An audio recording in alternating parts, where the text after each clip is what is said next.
ظہور امام زمانہ عجل اللہ فرج شریف کے لیے مل کے بآواز بلند صلوات۔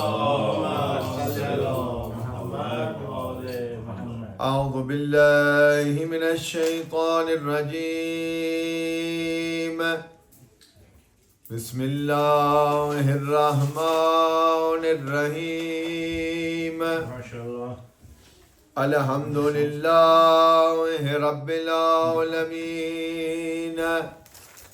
الصلاۃ والسلام علی سید الاشرف الانبیاء والمرسلین، طبیب قلوبنا و طبیب نفوسنا ابی القاسم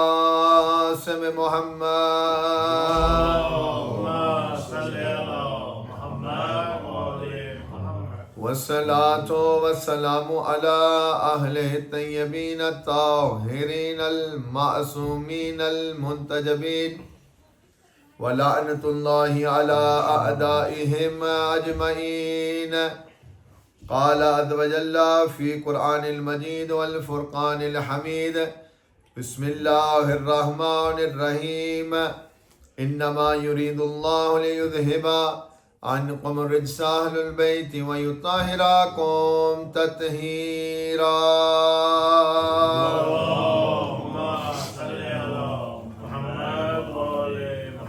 الحمدللہ، جتنا بھی ہم اس رب کریم رب غفور کا شکر ادا کرے کم ہے کہ اس رب کریم نے، اس رب غفور نے اتنی زندگی سے نوازا ہے کہ آج پھر اللہ عز و جل کی تمام دی ہوئی نعمات کا شکر ادا کرتے ہوئے آج 26 رمضان المبارک کی یہ خوبصورت افطاری کر کے ذکر محمد و آل محمد کے لیے سب اکٹھے جمع ہوئے ہیں۔ الحمدللہ، جس سے میں پہلے دن سے یہ کہہ رہا ہوں، یہ وہ ذکر ہے جس کا انعقاد بعد میں ہوتا ہے، پہلے رب غفور کی بارگاہ میں یہ ذکر منظور بھی ہو جاتا ہے اور یہ ذکر قبول بھی ہو جاتا ہے۔ الحمدللہ، آل محمد علیہ السلام کے ماننے والے ہیں اور ہماری زندگی اس انداز سے ہونی چاہیے جس طرح سے محمد و آل محمد علیہ السلام چاہتے ہیں۔ یقیناً آپ نے یہ نوٹ کیا ہوگا کہ اس سال یہ جو ماہ رمضان تیزی سے گزر گیا ہے، میرے خیال سے اس سے پہلے کبھی بھی اتنی تیزی سے یہ ماہ مبارک نہیں گزرا، اور قیامت کی نشانیوں میں سے ایک نشانی یہ ہے کہ وقت جو ہے اس کا احساس جو ہے وہ ختم ہو جائے گا، یعنی ایک سال ایک مہینے کی طرح لگے گا، ایک مہینہ ایک ہفتے کی طرح لگے گا، ایک ہفتہ ایک دن کی طرح لگے گا، ایک دن جو ہے وہ ایک گھنٹے کی طرح لگے گا، اور ایک گھنٹہ جو ہے وہ پل میں گزر جائے گا۔ آپ نے دیکھا ہے کہ 26 دن گزر گئے ہیں اور ایسے محسوس ہو رہا ہے کہ آج پہلے ماہ رمضان المبارک کی افطاری کر کے ہم بیٹھے۔ اتنی تیزی سے یہ مہینہ جو ہے یہ گزر گیا ہے۔ اب ہم میں سے کوئی اگلے سال ہو یا نہ ہو، کسی کے پاس کوئی گارنٹی نہیں ہے، کوئی دلیل نہیں ہے کہ ہم میں سے کوئی اگلے سال ہوگا یا نہیں ہوگا۔ اور ہمیں چاہیے جو وقت ہمیں خدا کی طرف سے ملا ہے، ہم اس وقت کے ساتھ کیا کر رہے ہیں، ہم اپنے اندر کیا وہ تبدیلی لے کر آ رہے ہیں جس تبدیلی کو دیکھ کر ہمیں لوگ یہ کہے کہ یہ حقیقتاً محمد و آل محمد کے ماننے والے ہیں، ان کے چاہنے والے ہیں۔ امیر المومنین امام المتقین علی ابن ابی طالب علیہ السلام فرماتے ہیں کہ آپ کا آج جو ہے وہ کل سے بہتر ہونا چاہیے، یعنی your today should be better than your yesterday۔ اب آپ سوچیں کہ کل آپ نے دن کس طرح سے گزارا ہے اور آج جو آپ کا دن ہے وہ آپ نے کس طرح سے گزارا ہے۔ کیا اس میں کوئی تبدیلی آئی ہے؟ Is there any change in your life؟ Have you within the last 24 hours made yourself a better person? کیا آپ 24 گھنٹے میں اپنے آپ کو اس انداز سے آپ نے بہتر کیا کہ آپ حقیقتاً محمد والے محمد کے ماننے والے؟ یقیناً یہ ایک دعویٰ ہے. ہم یہ دعویٰ کرتے ہیں کہ ہم قرآن کے ماننے والے، ہم خدا کے ماننے والے، اس کے رسول کے ماننے والے، ہم آل محمد کے ماننے والے. اب بتائیں یہ جو دعوے ہم کر رہے ہیں، کیا حقیقتاً ان دعوے جو ہم کر رہے ہیں کیا ہم ان پر عمل بھی کر رہے ہیں؟ کیا ہماری زندگی ایسی ہے کہ کوئی یہ دیکھ کر کہہ سکے یہ قرآن کے ماننے والے؟ کیا ہماری زندگی اس طرح سے ہے کہ کوئی ہمیں دیکھ کر یہ کہے کہ یہ محمد والے محمد کا چاہنے والا ہے، ان کے ماننا والا ہے؟ دیکھیں ظاہری طور پر اپنے اندر ایک تبدیلی لے کر آئیں. قرآن کی تلاوت کرے، اس پر عمل نہ کرے تو آپ نے کیا قرآن کی تلاوت کی؟ You recite the Quran every single day, you listen to the Quran every single day, but what is it that you are doing to try to implement on what the Quran is saying? The Quran shows us every single aspect of our life, how we should live it. The Quran tells us the do's and don'ts in life. The Quran tells us halal and haram in our life. مگر آپ یہ سوچیں حلال و حرام آپ سنتے ہیں، مگر یہ جو حلال و حرام کا کانسیپٹ ہے اس میں اللہ عز و جل کا فائدہ نہیں ہے، اس میں محمد و آل محمد کا فائدہ نہیں ہے. اگر حلال و حرام کو سمجھ کے اس پر عمل کریں گے اس میں ہمارا فائدہ ہے. It's beneficial for us. What is it that we are doing to understand the Quran? اللہ عز و جل نے قرآن مجید میں ہر ایک چیز کی قسم اٹھائی. آپ مجھے بتائیں جس کی قسم خدا قرآن مجید میں اٹھا رہا ہے اس کی کوئی ویلیو ہے یا نہیں؟ کچھ تو ویلیو ہونی چاہیے نا کہ اللہ جس کی قسم اٹھا رہا ہے. تو مجھے یہ بتائیں آج آپ اپنی زندگی میں آپ کو پیسوں کی ضرورت پڑ جائے، آپ کسی کو فون کریں اور آپ اس سے یہ کہیں کہ یار مجھے 1000 پاؤنڈ چاہیے، یقیناً اس کے دل میں یہ بات ہوگی کہ آپ ایسی کون سی گارنٹی دیں گے کہ جس گارنٹی کو وہ سن کے اس کو مان کے آپ کو بغیر کسی فکر کے آپ کو 1000 پاؤنڈ دے دے. یعنی آپ نے وہ گارنٹی دینی ہے جو گارنٹی اس کے دل کو مطمئن کرے. یعنی if you ask someone for some money, you will obviously say to him, I want this money but I am promising you in the name of so and so that I will return this money. مجھے آپ یہ بتائیں میں اگر بھائی صحیح سے کہوں شاہ جی مجھے 1000 پاؤنڈ چاہیے، یقیناً مانگیں گے نہیں مگر دل میں تو بات ہوگی، آخر انسان ہے. پیسہ ایک ایسی چیز ہے کہ ہم اس سے دور نہیں ہونا چاہتے، مگر ان کے دل میں یہ بات ضرور ہوگی کہ میں دے دوں گا مولانا صاحب کو، مگر کیا گارنٹی ہے مجھے واپس ملے گی؟ وہ مجھ سے مانگے گارنٹی یا نہ مانگے، میں کم از کم ان سے یہ کہوں گا کہ شاہ صاحب مجھے اسلام کی قسم ہے، مجھے دین کی قسم ہے، مجھے آل محمد کی قسم ہے، میں نے جو آپ کے ساتھ وعدہ کیا ہے فلانی تاریخ کو میں پیسے واپس کر دوں. آپ مجھے بتائیں اگر میں بھائی سعید سے یہ کہوں کہ بھائی سعید مجھے آلو کی قسم ہے، میں آلو کی قسم اٹھا کے کہتا ہوں میں آپ کے پیسے آپ کو واپس کر دوں، ہنسیں گے یقیناً. میں ان سے کہوں گا شاہ صاحب مجھے ٹماٹر کی قسم ہے، مجھے دھنیے کی قسم ہے، مجھے کیک کی قسم ہے، تو شاہ صاحب کہیں گے قبلہ مذاق کر رہے ہیں میرے ساتھ، آپ کھانے پینے چیزوں کی قسم اٹھا رہے ہیں. یا فرض کرو میں یہ کہوں کہ شاہ صاحب مجھے سونے کی قسم ہے، مجھے پیسے کی قسم ہے، تو یقیناً دل میں تو یہ سوچیں گے یہ مولانا صاحب تو پاگل ہو گئے، ان چیزوں کی قسم اٹھا رہے ہیں جن کی ویلیو ہی نہیں ہے. اب ٹماٹر کی 1000 پاؤنڈ کے آگے کیا ویلیو ہے؟ آلو کی 1000 پاؤنڈ کے آگے کوئی ویلیو ہے؟ کچھ نہیں ہے. تو اس ویلیو اس قسم کی کوئی ویلیو نہیں. مجھے بتائیں اللہ عز و جل قرآن مجید میں ارشاد فرماتے ہیں وَالتِّينِ وَالزَّيْتُونِ، اللہ قرآن مجید میں کس کی قسم اٹھا رہے ہیں؟ تین کی اور زیتون کی. یعنی قرآن مجید میں اللہ فگ کی قسم اٹھا رہے ہیں، انجیر کی، اور ساتھ میں اللہ زیتون یعنی اولیو کی قسم اٹھا رہے ہیں۔ اب اللہ کے نزدیک اولیو کی اور انجیر کی کوئی ویلیو تو ہے کہ اللہ عز و جل اس چیز کی قرآن مجید میں قسم اٹھا رہا ہے۔ کبھی سوچے؟ اب اللہ فرماتے ہیں قرآن مجید میں کہ اس قرآن پاک میں، قرآن مجید میں ہر چیز کی شفا ہے۔ بس مقصد یہ ہے کہ ہم نے کیا سوچا ہے کہ اس میں حقیقت کیا ہے، کچھ سوچا ہے ہم نے۔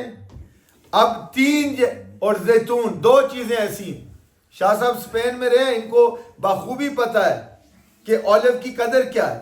ائمہ علیہ الصلوۃ والسلام ارشاد فرماتے ہیں کہ جو شخص ایک دن میں 7 اولیوز کھا لے، اس دن میں بیماری اس کے پاس نہیں آئے گی۔ یعنی اتنی شفا ہے اولیو میں کہ 7 دانے آپ کھا لیں، آپ کے وجود کے اندر جن وٹامنز کی کمی ہے وہ اولیو سے پوری ہو جائے۔ آپ کے جسم میں جن چیزوں کی کمی ہے انجیر کھانے سے، فگ کھانے سے، وہ کمی پوری ہو جائے گی۔ مگر انسان اس بات کو نہیں مانے گا۔ کیوں؟ چونکہ انسان کو نہ اولیو کی قدر کا پتہ ہے، نہ فگ کی قدر کا پتہ ہے، مگر اللہ قسم اٹھا رہے ہیں۔ انجیر اور زیتون جو ہیں، اگر آپ ان کو اپنی زندگی کا حصہ بنا لیں، خدا کی قسم آپ کی زندگی میں پریشانی نہیں آئے گی۔ آل محمد علیہ الصلوۃ والسلام ارشاد فرماتے ہیں کہ ہمارا چاہنے والا وہ ہے جس کے دسترخوان پر سرکہ ہونا چاہیے۔ مجھے آپ بتائیں کتنی مرتبہ آپ نے افطاری کی اور آپ کے دسترخوان پر سرکہ موجود تھا، ایپل سائڈر ونیگر موجود تھا؟ آل محمد فرما رہے ہیں وہ ہمارا چاہنے والا ہے جس کے دسترخوان پر یہ چیز موجود ہوتی ہے۔ مولا علی علیہ الصلوۃ والسلام 19 رمضان جب اپنی بیٹی ام کلثوم کے گھر افطاری کرنے کے لیے گئے تو سرکہ موجود تھا، تو مولا نے فرمایا شربت دودھ اٹھا لے، سرکے کے ساتھ میں روٹی کھا لوں گا۔ ہم نے کبھی یہ باتیں سوچی؟ ہماری زندگی کے اندر واللہ پریشانیاں اگر آتی ہیں تو وہ ہماری اپنی غلطی ہے۔ قرآن میں ہر چیز کا ذکر ہے، واللہ آپ آزمائیں۔ شاہ صاحب جو ہیں ہم سب سے فٹ ہیں، کیوں؟ چونکہ انہوں نے زندگی اپنی اولیوز کھائی، اولیوز کا تیل کھایا ہے، اولیوز کھائی ہیں، اور ڈرائی فروٹ کے ماسٹر ہیں یہ۔ ان کو پتہ ہے کہ کون سا ڈرائی فروٹ کب کھانا چاہیے، ہمیں نہیں پتہ۔ ہم نے بزرگوں سے سنا ہے کہ انجیر کھایا کریں، دودھ میں بھگو کے کھایا کریں۔ منظر شاہ صاحب کو بھی یقیناً پتہ ہے، فٹ ہیں۔ اب دیکھیں ان چیزوں پر اگر ہم خرچہ نہیں کریں گے تو کیا ہوگا؟ مولا فرماتے ہیں میں تعجب کرتا ہوں اس انسان پر جو انسان اپنی زندگی صرف کر دیتا ہے دولت جمع کرنے میں۔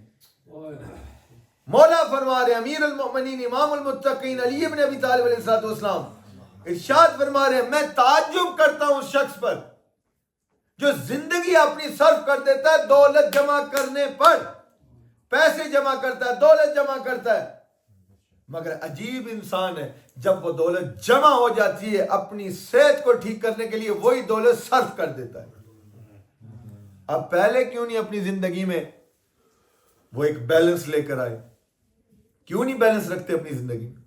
نماز کا ٹائم ہے، نماز کی تلاوت کریں، 51 رکعت ہیں، اور سائنس ابھی یہ کہہ رہا ہے، جو لوگ جم جاتے ہیں سائنس یہ کہہ رہا ہے 40 منٹس اگر ایک انسان ایک دن میں اگر اپنے جسم کو سٹریچ کرے تو اس کے جسم کے اندر کمزوری نہیں آئے گی۔ نماز ہے، عبادت ہے، مگر اگر سائنٹیفکلی دیکھا جائے نماز سے بہترین ایکسرسائز نہیں ہے۔ ایک ایک چیز آپ کے نماز میں، اور رکوع، قیام، سجود آپ کی صحت کے لیے بینیفیشل ہے۔ انسان جب سجدے میں جاتا ہے تو اس کے جسم کا تمام خون جو ہے اس کے سر کے اندر جاتا ہے، اور اس کے سر کے اندر جو اس کی نروز ہیں، جو اس کی وہ الیکٹرک کرنٹس ہیں جو کمزور ہو چکے ہیں خون کے آنے سے، وہ اس کا دماغ تیز ہو جاتا ہے۔ انسان روزانہ انجیر اگر کھائے گا تو اس کا دماغ جو ہے وہ کبھی بھی کمزور نہیں پڑے گا۔ مولا فرماتے ہیں جو انسان کثرت سے انجیر کھائے گا اس کا حافظہ جو ہے کبھی بھی کمزور نہیں ہوگا۔ ہم ظاہری طور پر دیکھتے ہیں دنیا کو، ہم ظاہری طور پر دیکھتے ہیں۔ پرانے جو علماء کرام تھے وہ افطاری کے ٹائم گرم پانی پیتے تھے، پورا دن اگر آپ بھوکے رہتے ہیں تو آپ کا پیٹ جو ہے سوکھ جاتا ہے. تو اچانک سوکھے پیٹ پر آپ مل شیک اور فیزی ڈرنک اور مرچوں والا سالن اوپر ڈال دیں تو کیا حال ہوتا ہوگا؟ کبھی سوچا؟ چائنیز لوگ جو ہیں فٹ ہے. کیوں؟ چونکہ ان کی غذا جو ہے وہ ٹھیک ہے. آپ نے کبھی چائنیز آدمی دیکھا ہے جس کی سکن جو ہے وہ سلیگ ہو، جس کی سکن کے اندر رنکلز آ گئی ہو؟ کیوں ان کی سکن ٹائٹ ہے؟ چونکہ وہ کھانے پر توجہ دیتے ہیں. پاکستان کے اندر جب منگلا ڈیم کی ایکسٹینشن ہو رہی تھی تو وہاں چائنیز لوگ کام کر رہے تھے. 45-50 ڈگریز میں وہ گرم پانی پیتے تھے، اور ہمارے پاکستانی برف اتنی ڈالتے تھے کہ خدا کی قسم پانی کا ذائقہ ہی نہیں آتا تھا، اتنی جیم کر دیتا تھا آپ کے منہ کو وہ برف. یہ آل محمد کی باتیں جو ہیں ان میں حکمت ہیں. اگر ان کی باتوں کو ہم سنیں گے تو ہماری زندگی میں تبدیلی آئے گی، ہماری زندگی بہتر ہوگی. آل محمد are a blessing for us. They have come so that we can become better people. The Holy Prophet said 2 things cannot be separated from one another. One is the Quran and the other is my Ahlul Bayt alayhi salatu wasalam. The Quran will always praise Al Muhammad, and Al Muhammad will always show you the door towards the Quran. This is a month of Allah. It is a month of Quran. It is a month of self-reflection. Tell me, 26 days have passed. What reflection have you made in this blessed month of Ramadan? Wallah, Maah Ramadan is not about the food, and I've been saying this from day one.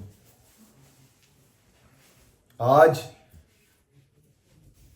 شاہ صاحب نے جو افطاری دی ہے یقیناً ہماری normal افطاری سے different تھی، مگر کیا اس وقت کوئی بھوکا بیٹھا ہوا ہے؟ کھایا ہے، مزے سے آپ نے افطاری کی ہے، چائے بھی پی ہے. بھوک جو ہے نا وہ ایک لقمے سے بھی ختم ہو جاتی ہے. مگر اگر ہمارا مقصد یہ ہے ماہ رمضان میں کہ ہم پورا دن بھوکا رہیں گے اور بعد میں ہم پیٹ بھر کے کھا لیں گے، کسی کا احساس نہیں کریں گے، تو واللہ آپ نے ماہ رمضان کو نہیں سمجھا. فرض کریں آپ کا جو بریکفسٹ ہے وہ 5 پاؤنڈ کا ہے، آپ کا لنچ 10 پاؤنڈ کا ہے، آپ کا ایوننگ میل وہ بھی 10 پاؤنڈ کا ہے. کتنے ہو گئے؟ 25 پاؤنڈ ہو گئے. ماہ رمضان میں آپ کے کتنے پیسے بچنے چاہیے؟ 10 تو بچ گئے نا دوپہر کے، اور جو شام کو آپ 10 پاؤنڈ کا کھاتے ہیں وہ بھی نہیں کھایا جاتا. 5 پاؤنڈ میں بھی انسان فل ہو جاتا ہے. یعنی ایک دن میں آپ کی بچت کم از کم 15 پاؤنڈ ہونی چاہیے. مگر ماہ رمضان کا مہینہ آتا ہے جہاں ایک دن میں ہمارے 25 پاؤنڈ لگتے ہیں، ہم ایک دن میں 50 پاؤنڈ لگا رہے ہیں. مقصد یہ نہیں ہے، خدا کی قسم جو چیزیں ہم عام روٹین میں بھی نہیں کھاتے نا، بے شک ضائع ہو جائیں، ہم نے ان کو اپنے دسترخوان پر ضرور رکھنا ہے. چونکہ انسان کی فطرت اور عادت بن چکی ہے کہ افطاری کا نام یہ ہے کہ دسترخوان سجا ہوا ہو. اگر دسترخوان سجانے کا نام ماہ رمضان تھا تو مولا امیر المومنین 2 چیزوں سے زیادہ یہ حکم نہ دیتے، تیسری چیز میرے دسترخوان سے اٹھا لیں. مقصد یہ ہے کہ آپ کا جسم جو ہے وہ ایک ٹرانزیشن موڈ سے گزر رہا ہے. وہ ٹرانزیشن کیا ہے کہ آپ کے جسم کے اندر جو گندگی ہے، گناہ گندگی ہے واللہ.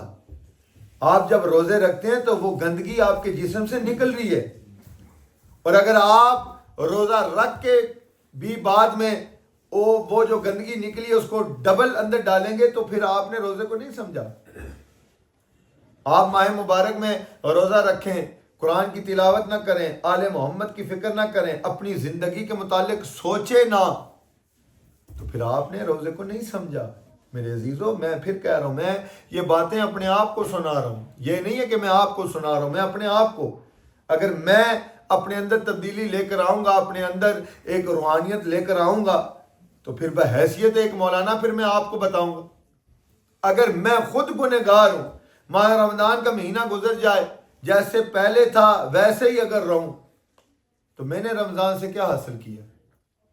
انجمن غلامان اولاد زہرا سلام اللہ علیہ پہلے دن سے لے کر اب تک یہ جو افطاری کا سلسلہ ہم کر رہے ہیں، اس کا مقصد یہ نہیں ہے کہ آپ یہاں جمع ہوں، کھائیں، باتیں کریں، غیبت کریں، گھر چلے جائیں، مگر آپ نے جسمانی غذا تو کھا لیے، یہ جو اب آپ کے لیے یہ روحانی غذا ہے، اور یہ وہ غذا ہے جو اگلے سال تک آپ کے اندر باقی رہے گی۔ آپ نے ابھی افطاری کی ہے نا، صبح تک یہ غذا آپ کے جسم سے نکل جائے گی، مگر روحانی غذا وہ ہے جو ہمیشہ آپ کے ساتھ رہے گی۔ آپ کو حق و سچ کا راستہ، یہی غذا آپ کو مجبور کرے گی۔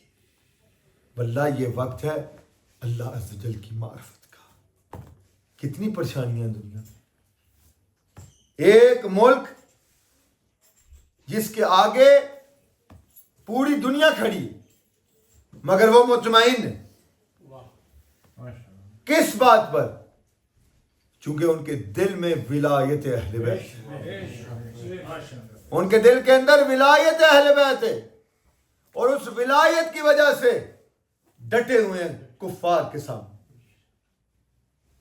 دیکھیں، میں اس حق میں نہیں ہوں کہ ہم ایران کا مقابلہ کربلا کے میدان کے ساتھ کریں، نہ، وہ حسین ابن علی تھا، یقیناً یہ حسین ابن علی کا بیٹا آیت اللہ خامنہئی جو شہید ہوئے، اس میں کوئی شک نہیں، مگر وہ حسین تھے، وہ حسین ابھی تک ہیں۔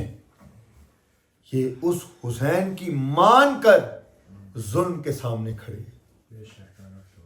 انہوں نے نہیں دیکھا کہ کوئی سنی ہے، شیعہ ہے، دیوبندی ہے، بریلوی ہے، کافر ہے، مسلمان ہے، جہاں دنیا میں ظلم ہوا آیت اللہ خامنہئی نے اپنی آواز کو بلند کی۔ فلسطین سنی ہے، ہمارا عقیدے کے حوالے ساتھ ہمارا ان کے ساتھ کوئی مقابلہ نہیں، مگر کیوں ان کے حق میں ہم اپنی آواز کو بلند کر رہے ہیں؟ چونکہ وہ مظلوم ہے، اور اللہ کا حکم ہے مظلوم کے ساتھ کھڑے ہو جائے۔ امام حسین میں جو کربلا میں مولا امام حسین نے جس صدا کو بلند کیا، وہ قیامت تک صدا باقی رہے گی۔ کیا صدا تھی؟ حل من ناصر ینصرنا، ہے کوئی جو میری مدد کرے؟ پھر مولا فرماتے ہیں ہیہات من الذل never to humiliation۔ آل محمد، ان کا مقام دنیا والے کیا جانیں، کیا سمجھیں کہ علی کون تھا، حسین کون ہے، کون سمجھے ان باتوں کو؟ آپ تو آل محمد کے چاہنے والے ہیں، یقیناً آپ کے دل میں آل محمد کی ولایت ہے، تو اس لیے بیٹھے ہیں یہاں۔ اپنے اندر ایک روحانیت لے کر آئے، یہ وقت ہیں، 3-4 دن باقی ہیں، کچھ لیں اور ایسی چیز لیں کہ اگلے سال تک آپ کے اندر وہ روحانیت باقی رہے۔ امام محمد باقر علیہ السلام، مل کے بآواز بلند صلوات۔ مولا فرماتے ہیں کہ 5 چیزوں کے بارے میں آپ کو خبردار کرنا چاہتا ہوں۔ I want to warn you in regards to 5 things۔ مولا ہمیں وارن کر رہے، مولا ہمیں ہدایت کر رہے، مولا ہمیں حق کا راستہ دکھا رہے، مولا ہمیں خبردار کر رہے۔ اب یہ ہماری مرضی ہے کہ ہم مولا کی بات کو سنیں یا نہ سنیں۔ مولا فرماتے ہیں سب سے پہلے if you are wronged do not commit that wrong action to other people۔ اگر کوئی آپ کے ساتھ غلط کرے تو آپ کبھی بھی وہ غلط کام کسی اور کے ساتھ نہ کریں۔ میں نے پہلے بھی یہ عرض کی یہ بات، میرے ساتھ اگر کوئی غلط کرے گا نا، میں اپنی مثال دے رہا ہوں، میری فطرت مجھے یہ مجبور کرے گی کہ کوئی میرے ساتھ ایک غلط کام کرے گا، میں 2 اس کے ساتھ غلط کام کروں گا۔ کوئی میری عزت اچھالے گا، میں 2 مرتبہ اس کی عزت اچھالوں گا۔ کوئی مجھے ایک گالی نکالے گا، میں 2 گالیاں نکالوں گا۔ فطرت مجبور کرتی ہے۔ یہ ہمارے اندر جو یہ گھمنڈ ہے، جو آکر ہے، کس بات کی؟ مال آج ہے، کل ختم ہو جائے گا۔ کس بات کا تکبر ہے؟ یہ نہیں ہے کہ کوئی آپ کے ساتھ غلط کرے اور آپ بھی اس کے ساتھ غلط کریں. اگر کوئی آپ کے ساتھ غلط کرے تو اگر آپ ڈٹ جائیں کہ میں محمد والے محمد کا چاہنے والا ہوں، اللہ انصاف کرے گا. یقیناً اس کے ساتھ بغیر آپ کے کچھ کیے ہوئے اس کے لیے کافی یہ سزا ہے. کسی کو معاف کر دیں اس کے لیے یہی سزا کافی ہے. معاف کر دیں. کوئی آپ کا دل دکھائے معاف کر دیں، کوئی گالی نکالے معاف کر دیں، کوئی آپ کو ذلیل کرے معاف کر دیں. کیوں؟ چونکہ آپ جن کے ماننے والے ہیں انہوں نے درس دیا ہے صلہ رحمی کا. ہمارے اندر رحم نہیں رہا. ہم اللہ عز و جل کی بارگاہ سے یہ التماس کرتے ہیں، میرے اللہ، اے میرے رب، میں گنہگار ہوں، میرے اللہ میرے گناہ معاف کر دے. خدا سے ہم طلب معافی مانگتے ہیں، ہر روز کرتے ہیں، ہر افطاری کے ٹائم کرتے ہیں، میرے اللہ میرے گناہ معاف کر دے، میرے دل کے اندر جو نفرتیں ہیں وہ ختم کر دے. مگر ہم جو ہیں ہم کسی کو معاف کرنے کے لیے تیار نہیں ہیں. غلطیاں انسانوں سے ہوتی ہیں. واللہ اگر ہم میں سے کوئی غلطی نہ کرے تو ہم فرشتوں میں ہوتے، انسانوں میں نہ ہوتے. اللہ نے ہمیں اختیار دیا ہے، فرشتوں کے پاس اختیار نہیں ہے. فرشتے جس مقصد کے لیے خلق کیے گئے ہیں وہ وہی مقصد انجام دیں گے. اللہ نے ہمیں فری ول دیے. ہم اگر فری ول ہونے کے باوجود بھی ہم اس رب کی بارگاہ میں سجدہ ریز ہو کر یہ نہ کہیں میرے اللہ تیرا شکر ہے تو نے مجھے انسان بنایا ہے، تو پھر ہم میں تو حیوان میں کیا فرق ہے؟ مولا سے پوچھا گیا نا کہ انسان میں اور حیوان میں کیا فرق ہے؟ مولا فرماتے ہیں انسان جو ہے وہ اپنے ڈیزائرز پر قابو کر سکتا ہے، حیوان جو ہے وہ اپنے ڈیزائرز پر، خواہشات پر قابو نہیں کر سکتا. بے شک آپ ایک کتے کو جتنا مرضی ٹرین کریں،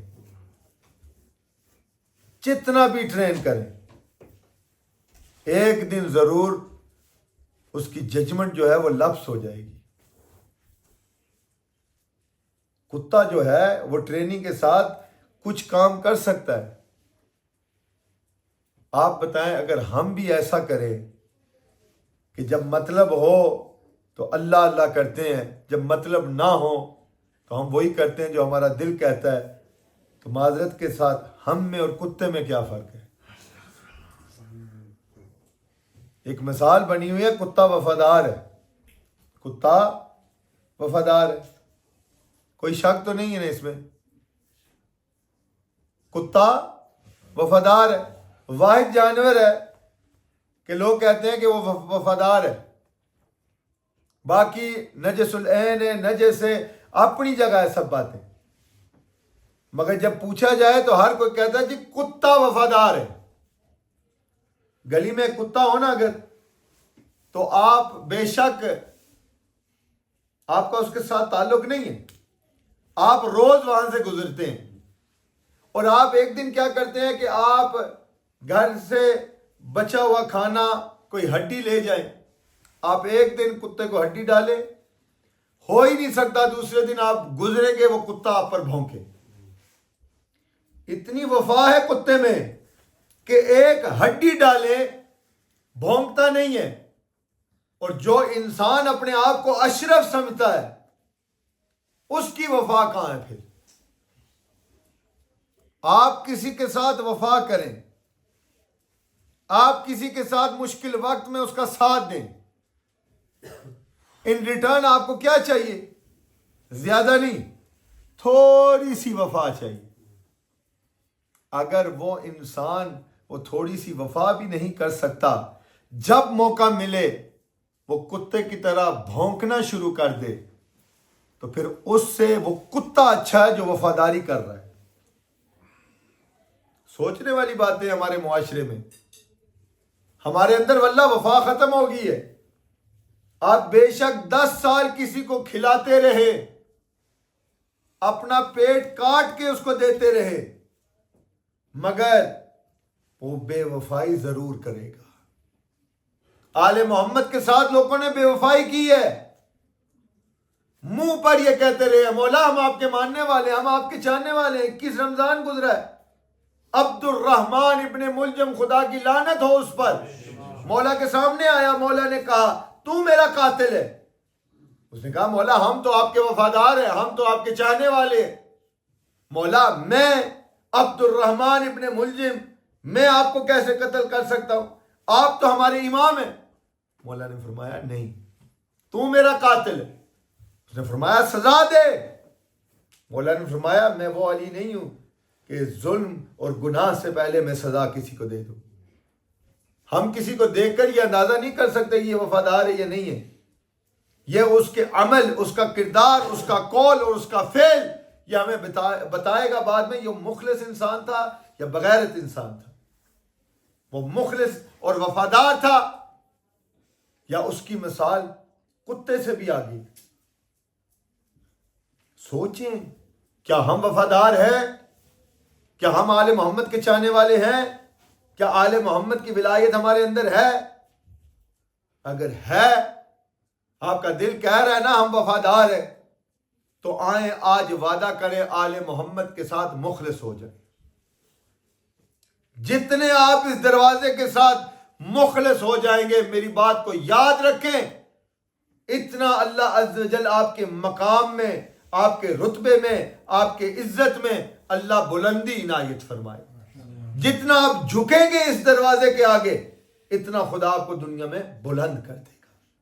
حضرت سلمان, حضرت مقداد, حضرت ابو ذر, حضرت حذیفہ, حضرت میثم تمار, کون تھے یہ لوگ؟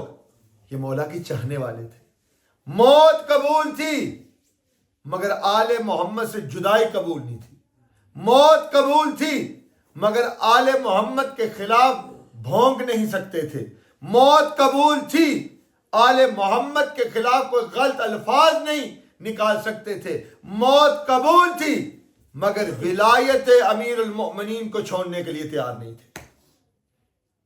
پھر اللہ کو اتنے یہ لوگ پسند آ گئے. حضرت بلال کو دیکھ لیں, حبشی تھے, افریقہ سے تھے, وہ شین نہیں کہہ سکتے تھے, سین کہتے تھے. اش نہیں کہہ سکتے تھے, اس کہتے تھے. لوگوں نے کہا یا رسول اللہ ان کی زبان میں لکنت ہے, یہ تو اذان صحیح طریقے سے نہیں دیتے. تو نبی نے فرمایا اللہ کو بلال پسند آ گیا ہے. انہوں نے کہا نہیں. رسول نے فرمایا چلو دیکھ لیں. ایک دن حضرت بلال نے اذان نہیں دی, سورج طلوع ہی نہیں ہوا. یہ وہ لوگ ہیں جو وفادار ہیں آل محمد کے ساتھ. تو کوئی اگر آپ کے ساتھ غلط کرے, ضروری نہیں ہے کہ آپ غلط کے بدلے اس کے ساتھ غلط کریں. پہلی چیز مولا نے بتائی. دوسری چیز, اگر کوئی آپ کے ساتھ بے وفائی کرے, آپ کسی کے ساتھ بے وفائی نہ کریں کبھی بھی. ہم اس حسین کے ماننے والے ہیں کہ جس کی مصیبت پر آج دن تک روتے ہیں کہ کوفہ کے لوگوں نے مولا کے ساتھ بے وفائی کی تھی. حسینی کبھی بے وفا نہیں ہو سکتا. حسینی جو ہے وہ وفادار ہوتا ہے, اور ایسا حسینی بنے کہ لوگ ہماری مثال دیں, لوگ ہماری مثال دیں کہ یہ یقیناً حسینی ہے. حسینی ہمیشہ وفادار ہوتا ہے. کوئی آپ کے ساتھ بے وفائی کرے, ضروری نہیں ہے کہ آپ بھی بے وفائی کریں. تیسری چیز, اگر کوئی آپ کو جھوٹا بولے تو مولا فرماتے ہیں کبھی بھی غصہ نہ کرے. ہمیں کوئی جھوٹا بولے کتنا غصہ آتا ہے. ویسے ہنس کے بھی اگر کوئی کہہ دینا یار تو جھوٹ بول رہا ہے, کتنا غصہ آتا ہے ہمیں. ہم جھوٹے نہیں ہیں نا, ہم اپنے آپ سے یہی کہتے ہیں نا ہم جھوٹے نہیں ہیں. قرآن مجید میں اللہ فرما رہے ہیں اہدنا الصراط المستقیم. 5 وقت نماز میں ہم یہ تلاوت کرتے ہیں. پوچھیں اپنے آپ سے جھوٹا کون ہے؟ کیا ہم صراط مستقیم پر ہیں؟ کیا ہم واقعاً آل محمد کے ساتھ وفا کر رہے ہیں؟ کیا ہم واقعاً آل محمد کے ساتھ مخلص ہیں؟ اگر نہیں ہے تو آپ جھوٹے ہیں, آپ کا دعویٰ جھوٹا ہے. سوچیں, لوگوں کی بات پر جتنا مرضی ہم جلدی غصہ کر جاتے ہیں, ہمیں کوئی جھوٹا بولے. ہم کیا نہیں کرتے سچ ثابت کرنے کے لیے. دعویٰ ہمارا آل محمد کی محبت اور ولایت کا ہے, مگر دعویٰ اگر دعویٰ ہے تو پھر آپ جھوٹے انسان ہیں. چوتھی چیز, مولا فرماتے ہیں کہ اگر آپ کے منہ کے سامنے آپ کی کوئی تعریف کرے نا تو کبھی بھی خوش نہ ہو. We want people to praise us. ہم یہ چاہتے ہیں دن رات ہماری کوئی تعریف ہی کرتا رہے. مولا فرماتے ہیں خوش نہ ہو. آپ کے اندر کیا ہے آپ جانتے ہیں، وہ تو نہیں نہ جانتا. کوئی مجھے کہے کہ مولانا صاحب کتنے پرہیزگار ہیں، کتنا نور ہے ان کے چہرے پر. مجھے پتہ ہے نا میں کتنا بدکار انسان ہوں، مجھے پتہ ہے میں کتنا گنہگار انسان ہوں، مجھے پتہ ہے میں کتنا ذلیل انسان ہوں.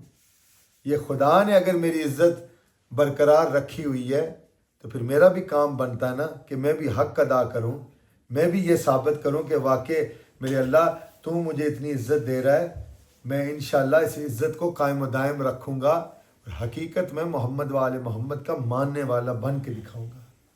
آخری چیز مولا فرماتے ہیں کہ جب آپ کے اندر سے کوئی غلطی نکالے تو کبھی بھی غصہ نہ کریں. انسان غلطیاں کرتا ہے، اگر وہی بات ہے اگر ہم غلطیاں نہ کریں تو پھر ہم فرشتے ہیں. اگر آپ کے اندر سے کوئی غلطی نکالے تو غصہ نہ کریں. میں پھر یہ سمجھانے کے لیے مثال دے رہا ہوں. ایک ہفتہ پہلے منظر شاہ صاحب نے ایک غلطی نکالی میرے اندر. میں اگر اللہ معاف کرے غصہ کر جاتا کہ آپ کون ہوتے ہیں میری غلطی نکالنے کے لیے، تو پھر میں علی کا ماننے والا نہیں ہوں.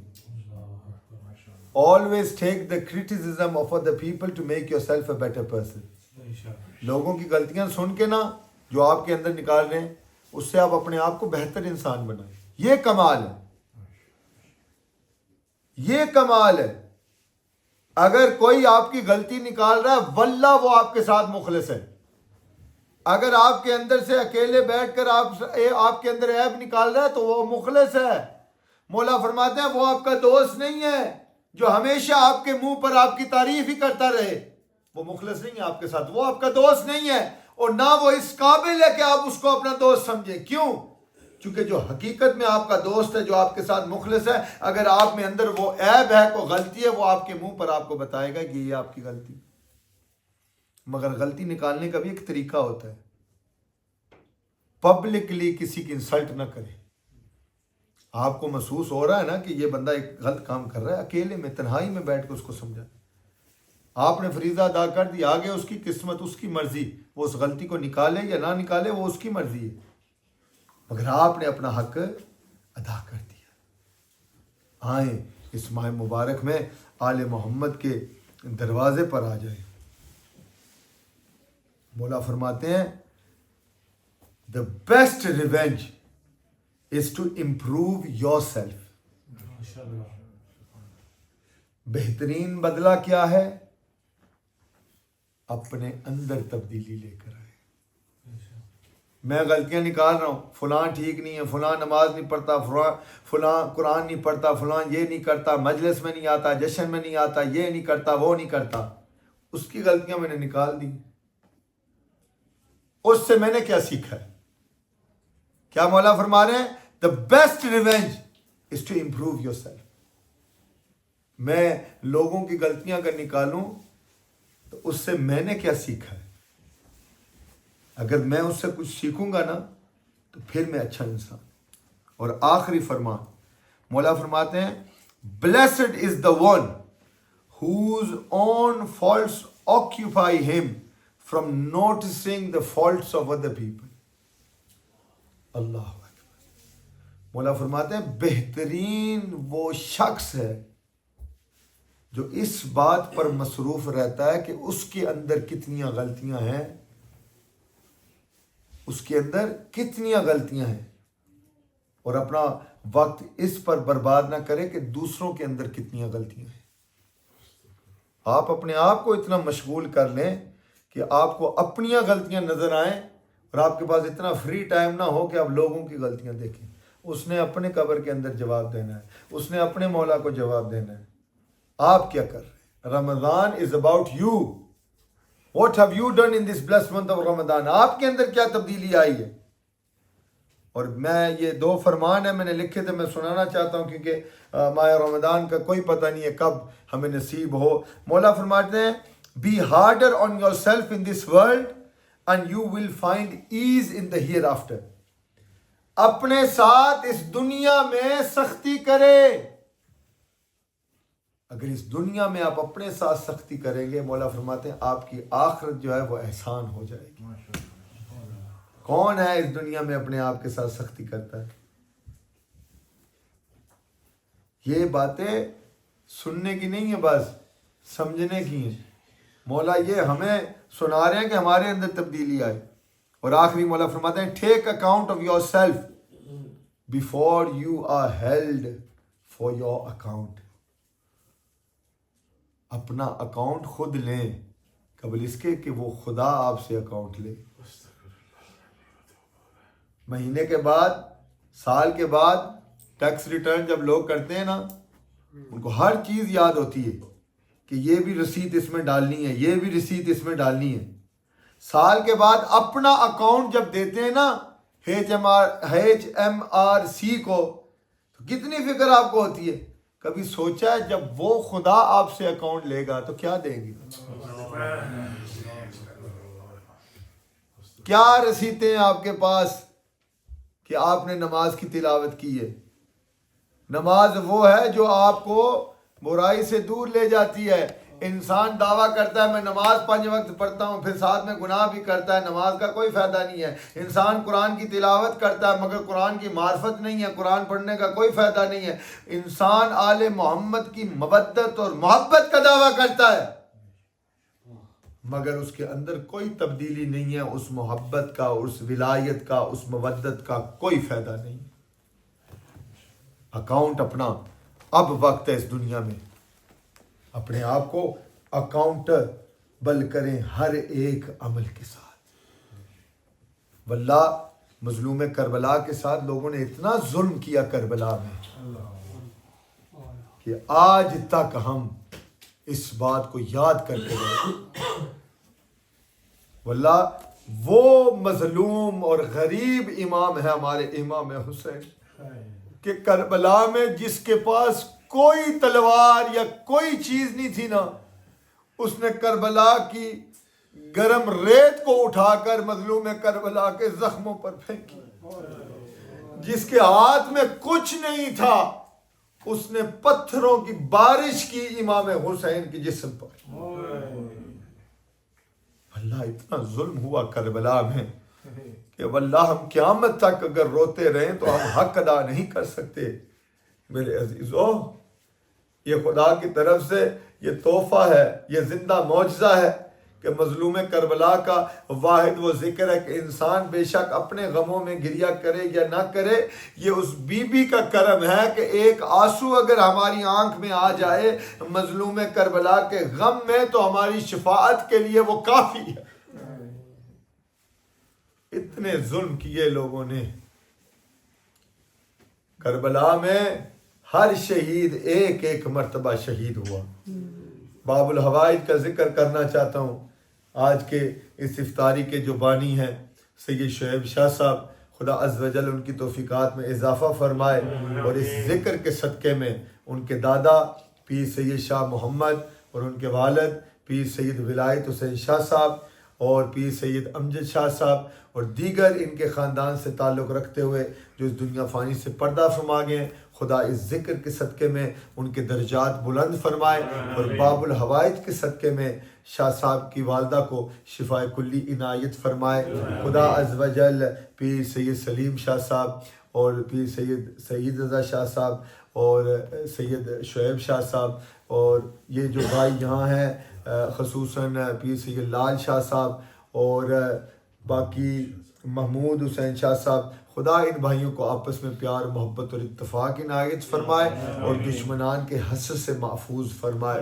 عزیزارو، باب الحوائج حضرت علی اصغر اس غریب کربلا کا نام ہے کہ راوی کہتا ہے کہ شب عاشور کی رات میں نے یہ دیکھا کہ ہر ماں جو ہے اپنے بیٹے کو اپنے سامنے کھڑا کر کے اپنے بیٹے کو یہ نصیحت کر رہی ہے، میرا بیٹا کل تو جب چل کے جائے گا میں یہ سننا چاہتی ہوں کہ میرا بیٹا جو ہے وہ پہلے حسین پر قربان ہوگا۔ ام لیلہ اپنے بیٹے کو کہہ رہی ہے، ام رباب اپنے بیٹے کو کہہ رہی ہے، ام پروا اپنے بیٹے کو کہہ رہی ہے، ایک ماں ہے خیمے میں جو علی اصغر کی طرف دیکھ کر کہہ رہی ہے اے علی اصغر تو چلنے کے قابل نہیں ہے، اے علی اصغر مگر تیری ماں یہ چاہتی ہے کہ کل تو اپنے باپ حسین پر سب سے پہلے شہید ہو۔ عزادارو جب حسین نے صدا کو بلند کیا حل من ناصر ینصرنا، علی اصغر بار بار اپنے آپ کو جھولے سے زمین پر گرا دیتے تھے۔ یقیناً علی اصغر یہ کہہ رہے ہوتے ہوں گے، میرا دل کہتا ہے بابا میرے ہوتے ہوئے آپ کیوں یہ کہے حل من ناصر ینصرنا۔ عزادارو حسین نے علی اصغر کو اپنے ہاتھوں میں لیا اور لے کر اشکیا کی طرف چلنے لگے۔ ظالم یہ کہتے ہیں حسین قرآن لے کر آ رہا ہے، مگر جب انہوں نے علی اصغر کو دیکھا تو ظالم کہتے ہیں پانی اپنے لیے مانگ رہا ہے، نام اس بچے کا کر رہا ہے، یہ پانی خود مانگے گا ہم پانی دیں گے۔ عزادارو حسین نے علی اصغر کو کربلا کی گرم ریت پر رکھا اور کہا بیٹا آج تیری آزمائش کا وقت ہے۔ عزادارو راوی کہتا ہے علی اصغر نے اپنے منہ کو کھولا اور بند اس طرح سے کیا جس طرح سے مچھلی کو پانی سے جب انسان نکالتا ہے۔ عزادارو شمر نے ارملا سے کہا جلدی سے حسین کے علی اصغر کو قتل کر دے، امام حسین کے ہاتھوں پر تھا علی اصغر۔ ظالم نے ایک مرتبہ تیر کو اٹھایا زمین پر گرایا، دوسری مرتبہ شمر کہتا کیا وجہ؟ وہ کہتا خیمے کی طرف دیکھ، ایک بی بی نے قرآن پر سر پر قرآن رکھا ہوا ہے، کہہ رہی ہے ارملا اپنے تیر کو دیکھ اور میرے صغیر کو دیکھ۔ عزادارو تیر کا چلنا تھا، امام زمانہ کہتے ہیں اگر حسین نے علی اصغر کو نہ پکڑا ہوا ہوتا جس طرف تیر جاتا اس طرف علی اصغر۔ انا للہ و انا الیہ راجعون۔ یا الہی بحق محمد و آل محمد، میرے اللہ ہمارا یہ پرسہ اپنی بارگاہ میں قبول و منظور فرما۔ میرے اللہ شاہ صاحبان نے جو یہ خوبصورت افطاری کا انتظام کیا ہے، یہ مجلس مظلوم کربلا کا انعقاد کیا ہے، میرے اللہ اس کا اجر و ثواب ان کے تمام مرحومین مومنین و مومنات کے نام اعمال میں درج فرما۔ خصوصاً ان کے دادا پیر سید شاہ محمد اور ان کے والد پیر سید ولایت حسین شاہ صاحب اور پیر سید امجد شاہ صاحب کے نام اعمال میں درج فرما۔ میرے اللہ ان کے تمام مرحومین مومنین و مومنات کے درجات بلند فرما۔ میرے اللہ مرحوم میرے اللہ تیری بارگاہ میں التجا ہے تصور حسین شاہ صاحب کو بھی اس کا ثواب عنایت فرما۔ میرے اللہ تجھے جناب زہرا کی ٹوٹی ہوئی پسلی کا واسطہ، میرے اللہ شاہ صاحب کی والدہ کو صحت و سلامتی والی زندگی عنایت فرما۔ میرے اللہ ان کا سایہ ہم سب کے سروں پر قائم رکھنا۔ میرے اللہ تمام بھائیوں کی توفیقات میں اضافہ فرما۔ میرے اللہ تیری بارگاہ میں التجا ہے سید شعیب شاہ صاحب کے بیٹے قاسم شاہ اور احمد شاہ کی توفیقات میں اضافہ فرما۔ ان کو سیرت آل محمد پر چلنے کی توفیق عنایت فرما۔ میرے اللہ شعیب شاہ صاحب کی تمام دلی حاجات کو مستجاب فرما۔ میرے اللہ تیری بارگاہ میں التجا ہے ہم سب پر کرم فرما، ہم سب کے مرحومین کے درجات بلند فرما۔ انجمن غلامان اولاد زہرا سلام اللہ علیہ کے ساتھ جو تعاون فرما رہے ہیں ان کے رزق میں، کاروبار میں برکت عنایت فرما۔ میرے اللہ اس انجمن کی ایگزیکٹو کمیٹی کو سلامتی عنایت فرما۔ تمام دوست احباب جو ہر روز اس افطاری میں شرکت فرما رہے ہیں، میرے اللہ ان کی توفیقات میں اضافہ فرما۔ میرے اللہ ہم سب کی ایک دعا ملک ایران کی حفاظت فرما، میرے اللہ شہدائے ایران کے درجات بلند فرما، آیت اللہ سید علی خامنہئی کے درجات بلند فرما، میرے اللہ تیری بارگاہ میں التجا ہے خصوصاً اس ذکر کے صدقے میں ڈاکٹر سید مرتضیٰ نقوی صاحب کی والدہ لاسٹ سٹیج میں ہے، ڈاکٹروں نے ان کو جواب دے دیا ہے، میرے اللہ تیرے گھر سے معجزہ صادر ہوتے ہیں، اگر میرے اللہ تیری بارگاہ میں ہم التجا کرتے ہیں جناب سیدہ کے صدقے میں انہیں شفائے کلی عنایت فرما، میرے اللہ ان کے یہ جو آخری مرحلے ہیں ان میں خیر و برکت کا نزول فرما، ڈاکٹر صاحب کو صبر جمیل عنایت فرما، میرے اللہ سید عمار نقوی کے والد بیمار ہیں انہیں شفائے کلی عنایت فرما، دیگر جن مومنین نے ہمارے ذمے آپ کے ذمے دعائیں لگائی ہیں سب کی دعاؤں کو مستجاب فرما،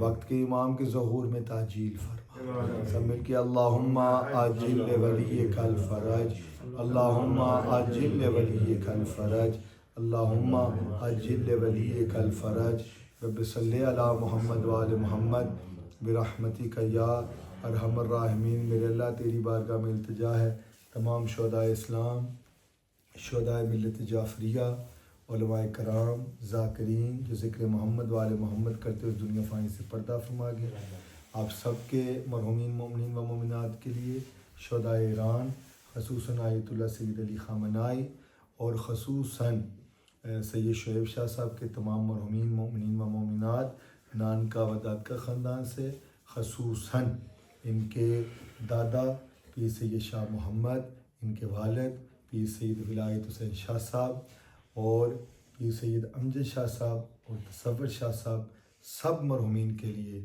رحم اللہ سورۃ الفاتحہ۔